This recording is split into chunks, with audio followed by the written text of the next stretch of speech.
rin tayo dyan sa VIP na aircon. Na upuan or baka floor, I don't know. Hindi ko alam kung meron tayong kutsyon or whatever, di ba? So, ang request naming lahat, pakainin nyo kami Cebu Pacific. You got that, Mr. Ortiz? You got that? You have the manifesto, right?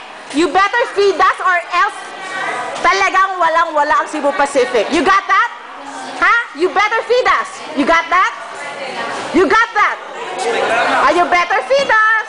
Oh, ikaw, I mean, it's your choice. It's your customer service. So if you won't feed us, okay lang. Aalsa naman tayo, Manong, di ba?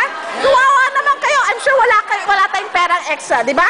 Kasi di man natin alam na matutulog tayo dito. Walang pera ang mga tao dito. So walang pagkain, okay?